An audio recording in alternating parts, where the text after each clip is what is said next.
Thirstywater's Bible in a Year presents the New American Standard Bible, 1995 edition. Day 21, Exodus chapters 10 through 12. Chapter 10, The Plague of Locusts.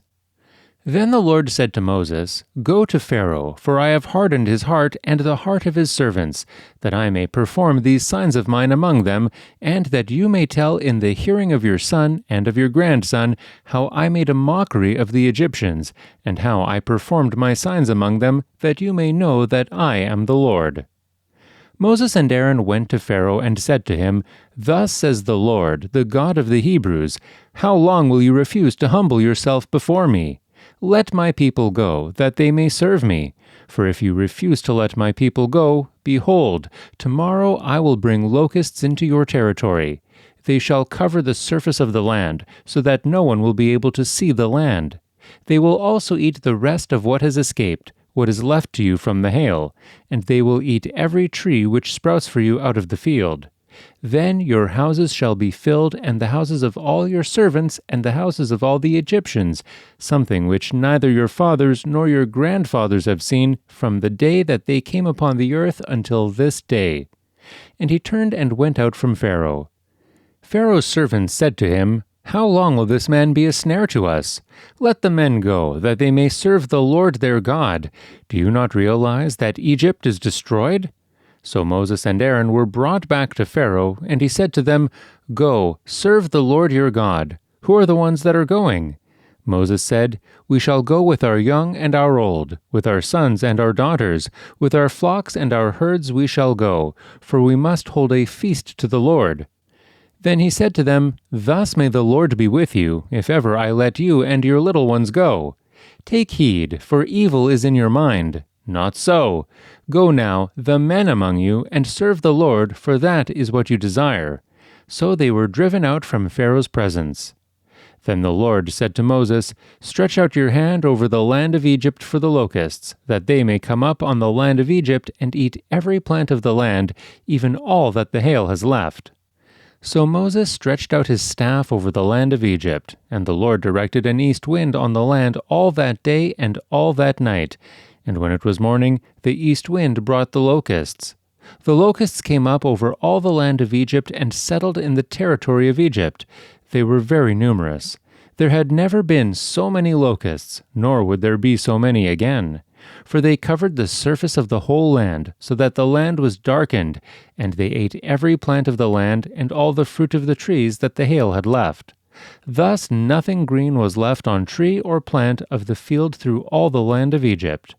Then Pharaoh hurriedly called for Moses and Aaron, and he said, "I have sinned against the Lord your God and against you.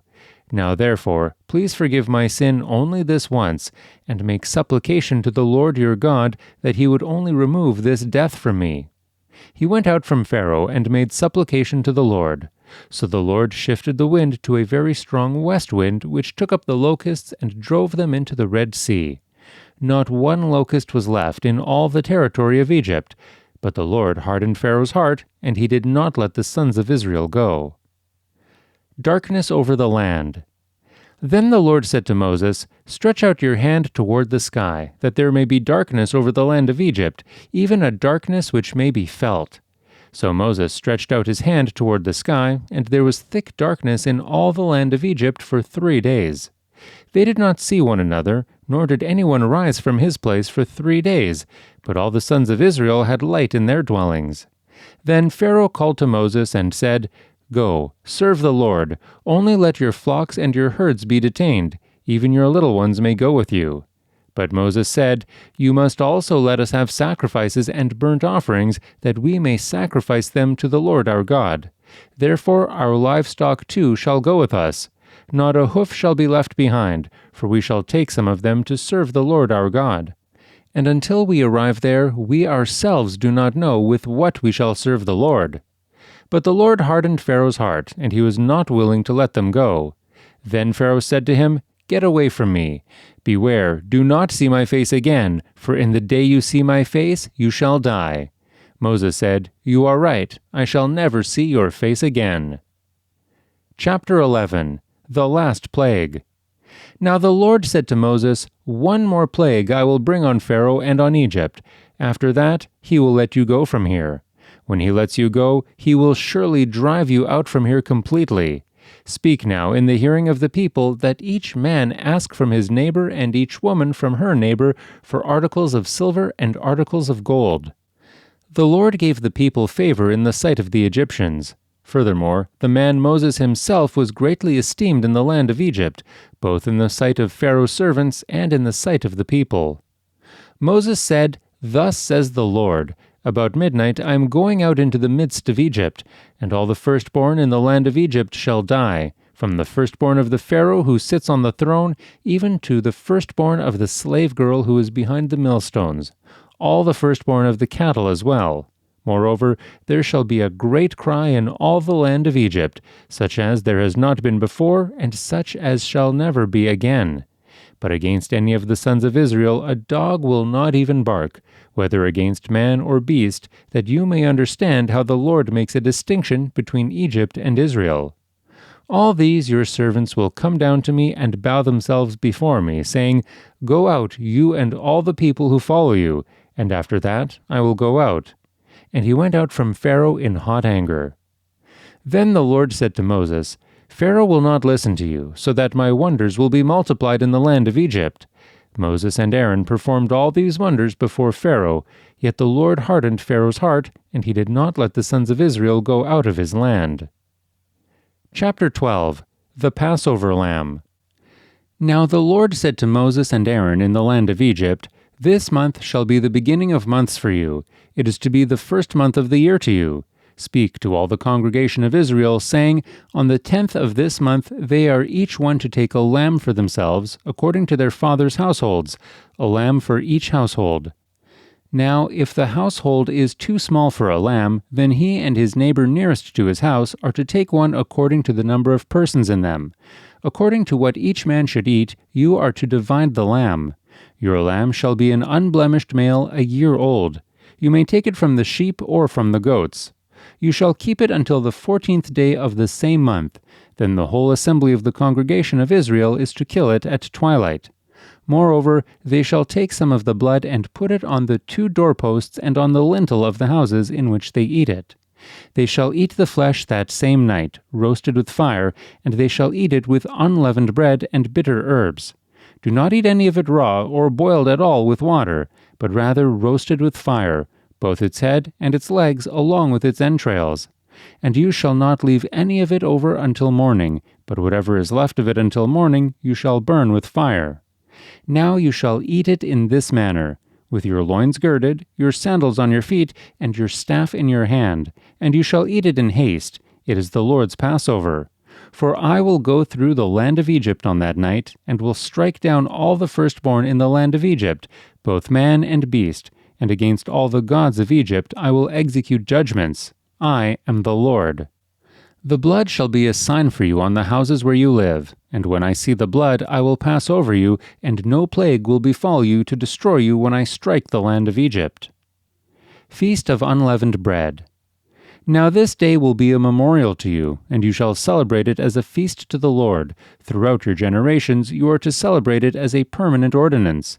7 days you shall eat unleavened bread, but on the first day you shall remove leaven from your houses. For whoever eats anything leavened from the first day until the 7th day, that person shall be cut off from Israel. On the first day you shall have a holy assembly, and another holy assembly on the 7th day. No work at all shall be done on them, except what must be eaten by every person. That alone may be prepared by you.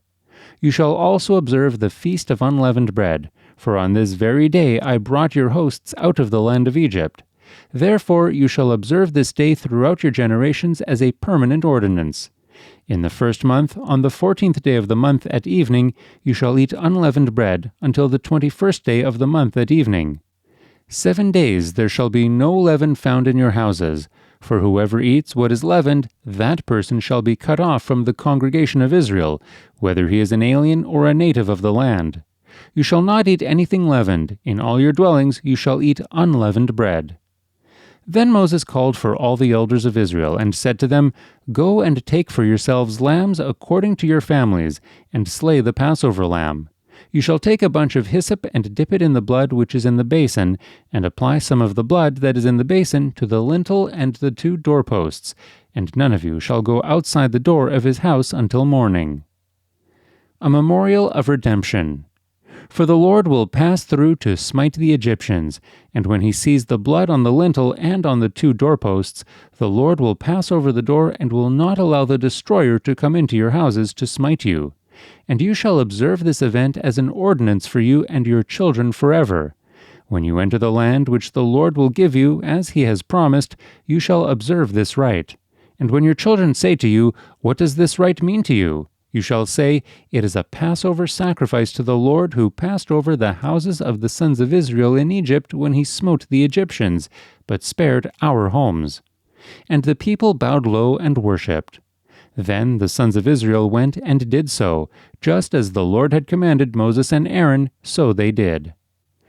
Now it came about at midnight that the Lord struck all the firstborn in the land of Egypt, from the firstborn of Pharaoh who sat on his throne, to the firstborn of the captive who was in the dungeon, and all the firstborn of cattle.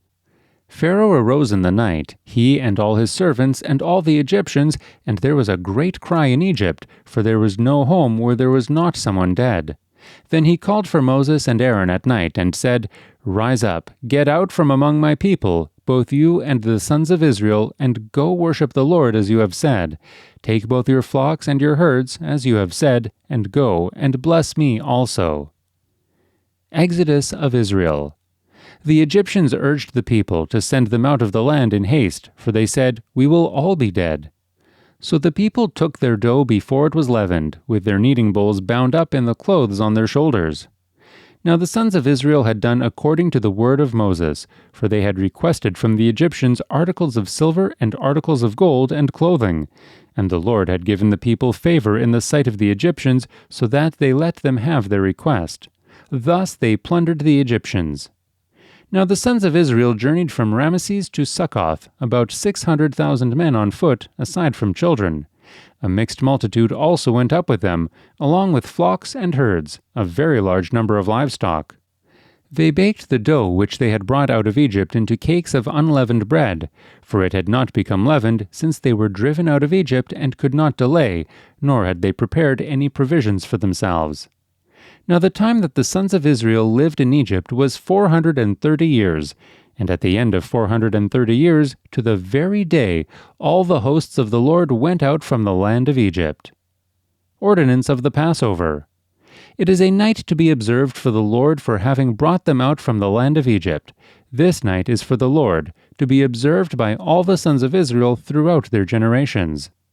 The Lord said to Moses and Aaron, "This is the ordinance of the Passover. No foreigner is to eat of it, but every man's slave purchased with money, after you have circumcised him, then he may eat of it. A sojourner or a hired servant shall not eat of it. It is to be eaten in a single house. You are not to bring forth any of the flesh outside of the house, nor are you to break any bone of it. All the congregation of Israel are to celebrate this. But if a stranger sojourns with you and celebrates the Passover to the Lord, let all his males be circumcised, and then let him come near to celebrate it, and he shall be like a native of the land. But no uncircumcised person may eat of it. The same law shall apply to the native as to the stranger who sojourns among you." Then all the sons of Israel did so. They did just as the Lord had commanded Moses and Aaron. And on that same day the Lord brought the sons of Israel out of the land of Egypt by their hosts.